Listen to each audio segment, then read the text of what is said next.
पिता अपने पुराने दोस्त की अनाथ बेटी को दया करके कंपनी में इंटर्न की नौकरी देते हैं, लेकिन मुझे बिल्कुल उम्मीद नहीं थी कि पहले ही दिन वह यह कहेगी, मैं यहाँ काम कर सकती हूँ, लेकिन मिस्टर स्टर्लिंग, इसे मुझे पटाने का मौका मत समझिए और मुझसे प्यार करने की गलती भी मत कीजिए। कॉन्फ्रेंस रूम में बैठे कई एग्जीक्यूटिव्स इतने शॉक्ड हो जाते हैं कि एक दूसरे को चुपचाप देखने लगते हैं। माहौल बेहद ऑकवर्ड हो जाता है। केवल मैं शांत बैठा रहता हूँ और वनेसा कार्टर के ठंडे खूबसूरत चेहरे को देखता हूँ। मेरे अंदर कोई भाव नहीं उठता, क्योंकि मैं जानता हूँ वनेसा भी मेरी तरह रीबॉर्न हुई है। पिछली जिंदगी में मेरे पिता अपने पुराने दोस्त की अनाथ बेटी वनेसा को कंपनी में लाए थे और मैं पहली नजर में ही इस ठंडी प्रतिभाशाली महिला पर फिदा हो गया था। स्टर्लिंग ग्रुप के एयर होने के नाते मैंने अपने सारे कनेक्शंस और रिसोर्सेज उस पर लुटा दिए। मैंने उसे बिजनेस सिखाया, उसके रास्ते की हर रुकावट हटाई और एक कंप्लीट रूकी से उठाकर स्टर्लिंग ग्रुप की सबसे कम उम्र की वाइस प्रेसिडेंट बना दिया। और वीपी की कुर्सी पर बैठते ही उसने सबसे पहला काम क्या किया? अपने फर्स्ट लव ट्रिस्टन हेल के साथ हाथ मिला लिया। वह हेल ग्रुप का गोल्डन एयर था, हमारा सबसे बड़ा राइवल। दोनों ने मिलकर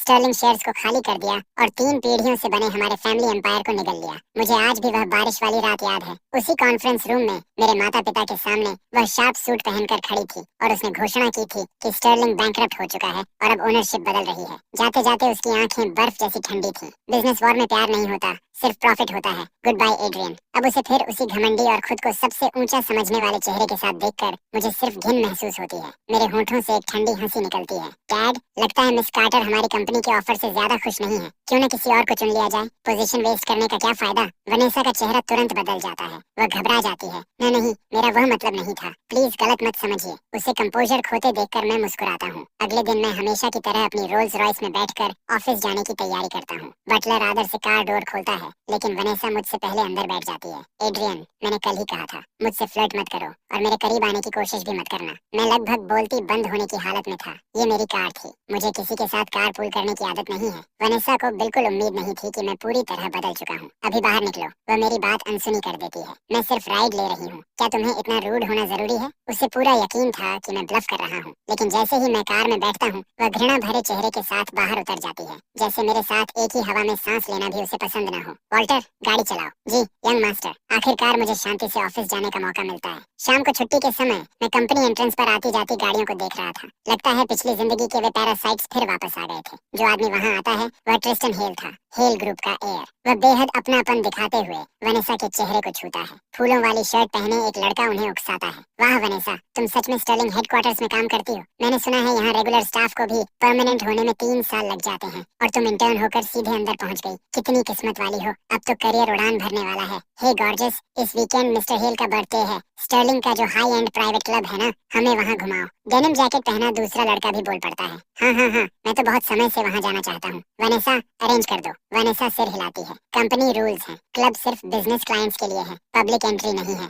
अरे वनेसा, ये तो अनफेयर है। मिस्टर हेल कोई आउटसाइडर है क्या? वो तुम्हारा बॉयफ्रेंड है। बस मिस्टर स्टर्लिंग से कह दो, जब नीस रिक्वेस्ट करेगी तो कैसे मना करेंगे? वैसे भी तुम स्टर्लिंग फैमिली मैनर में रहती हो। सही कहा। वनेसा स्टर्लिंग मैनर में रह रही थी। वनेसा खुद को शांत रखने की कोशिश करती है। वहाँ रूल्स बहुत स्ट्रिक्ट हैं। स्ट्रेंजर्स को अंदर नहीं आने देते, क्लब से ही पूछ लेते हैं। ठीक है, फिर तय रहा। ट्रिस्टन ऐसे व्यवहार करता है जैसे सारी बाजी उसके हाथ में हो। फाइन, मैं अंकल स्टर्लिंग से बात कर लूंगा, कोई प्रॉब्लम नहीं होगी। गॉर्जियस, हमें डिसअपॉइंट मत करना। मैं दूर खड़ा यह सब चुपचाप देखता रहता हूँ। मैंने पहले ये सब कैसे नहीं देखा। वनेसा सच में 2 चेहरे वाली औरत है, दूसरों की दया पर जी रही है। फिर भी स्टर्लिंग फैमिली होम को अपना घर कहने में उसे शर्म नहीं आती। अगर मैं अब भी वहीं जाकर उसकी सच्चाई सबके सामने खोल दूं तो कैसा तमाशा होगा। अचानक मेरे दिमाग में एक विचार आता है। मैं मुड़कर अपने बटलर वॉल्टर को बुलाता हूँ। आज रात कंपनी एंट्रेंस की सारी सर्वेलेंस फुटेज निकालो, पब्लिक प्लाजा एरिया का हर एंगल और सब कुछ बैकअप करके रखो। अगले दिन मैं अपने पिता के साथ डाइनिंग रूम में ब्रेकफास्ट कर रहा था। वनेसा सीढ़ियों से देर से नीचे आती है। गुड मॉर्निंग वनेसा, आओ ब्रेकफास्ट कर लो। वनेसा हल्का सा जवाब देती है, कुर्सी खींचकर बैठती है, कॉफी की एक SIP लेती है, कुछ पल रुकती है और फिर कहती है,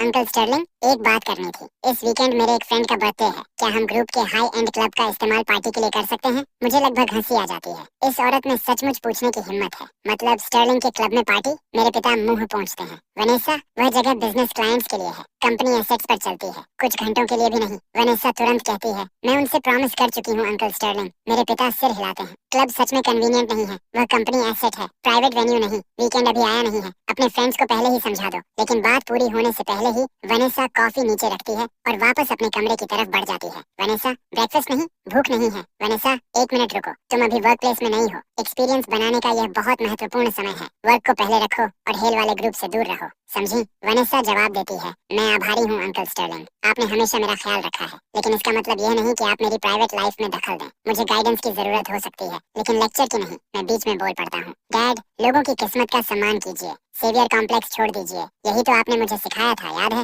वनेसा मुझे घूरती है, एड्रियन तुम भी ताने मत मारो। तो क्या हुआ अगर तुम अमीर हो? मैं भी अमीरों की जिंदगी जी चुकी हूँ, कुछ खास नहीं। इस बार मैं पीछे नहीं हटता। ट्रिस्टान की उम्मीद छोड़ दो, और अगर तुम्हें यही सब करना है तो नौकरी छोड़कर चली जाओ, सेवरेंस वही रहेगा। आज ही पेपर वर्क प्रोसेस करवा देता हूँ, एचआर को मैं खुद कहूंगा। ये सुनते ही वनेसा बेचैन हो जाती है। तुम्हें मुझे निकालने का कोई हक नहीं है। अंकल स्टर्लिंग मुझे यहाँ इंटर्न बनाने लाए थे। मेरे पिता कुछ देर सोचते हैं। तुम दोनों शांत हो जाओ, जल्दी निकलो ताकि काम पर देर ना हो। उनके जाने के बाद वनेसा मुझे घूरती है और गुस्से में निकल जाती है। मेरे पिता अब भी बहुत सॉफ्ट हार्टेड हैं। लगता है अब आग और बढ़ाने का समय आ गया है। पिछली जिंदगी में मैं उसी क्लब में बुरी तरह नशे में था और वनेसा ने मेरा फोन चुराकर शेयर्स ट्रांसफर कर दिए थे। मुझे धुंधला सा याद है कि ट्रिस्टन ने कहा था, वनेसा उस रात तुम कमाल की थी, ये मेरी जिंदगी का सबसे बेहतरीन गिफ्ट था। फिर वह रुका, मेरी तरफ देखा और आखिरी शब्द बोले, बर्थडे गिफ्ट। पिछली जिंदगी की वह गंदी याद सोचकर मैं आ भरता हूँ। ठीक है, इस बार बर्थडे गिफ्ट ऐसा होगा जिसे तुम दोनों जिंदगी भर याद रखोगे। फिर मैं अपने पिता को कॉल करता हूँ। डैड, मैंने इस वीकेंड आपके और कुछ एग्जीक्यूटिव्स के लिए ओवरसीज साइट विजिट की फ्लाइट्स बुक कर दी हैं। प्रोजेक्ट फाइल्स ईमेल पर भेज दी हैं। हाँ, प्रोजेक्ट बहुत प्रॉमिसिंग लग रहा है, खुद जाकर देखिए। इसके बाद मैं एक और कॉल करता हूँ। थोड़ी देर बाद वनेसा और मैं एक ही कार में ऑफिस जा रहे होते हैं। मैं कैजुअली कहता हूँ, वॉल्टर, डैड इस वीकेंड साइट विजिट के लिए बाहर जा रहे हैं, कुछ एक्स्ट्रा एग्जीक्यूटिव टिकट्स भी बुक कर दो। ऑफ कोर्स यंग मास्टर, मैं अभी अरेंज कर देता हूँ। चारा पानी में डाल दिया गया था। वनेसा, अब मुझे निराश मत करना। ट्रिप वाले दिन मैं पेट पकड़कर अपने पिता की तरफ शर्मिंदा चेहरा बनाकर देखता हूँ। डैड, मेरा स्टमक थोड़ा खराब है, मैं आपके साथ विजिट पर नहीं जा पाऊंगा। क्या बात सीरियस है? डॉक्टर बुलाएं? मैं मुस्कुराता हूँ। नहीं, बस छोटी सी प्रॉब्लम है, थोड़ा रेस्ट कर लूंगा तो ठीक हो जाऊंगा। आपकी ट्रिप डिले मत कीजिए। मेरे पिता प्लान के अनुसार निकल जाते हैं। अब पूरा स्टेज तैयार था। मैं अपने दोस्त को कॉल करता हूँ। रायन, दोपहर में मिलते हैं, बाकी लोगों को भी ले आना, वही पुरानी जगह। रायन हंसता है। एड्रियन, बाहर क्यों खाना? तुम्हारे प्राइवेट शेफ का कैंटोनीज फूड सबसे बढ़िया है। मैं चाय की चुस्की लेता हूँ। बाहर ज्यादा एटमॉस्फेयर है। खाने के बाद मेरे ऑफिस चलते हैं, प्रो लेवल मीटिंग रूम में बात करेंगे। मेरे दोस्त एक दूसरे की तरफ देखकर मुस्कुरा देते हैं। मीटिंग के बीच में मैं कमरे से बाहर निकलता हूँ और फोन पर ऑफिस सर्वेलेंस खोलता हूँ। वही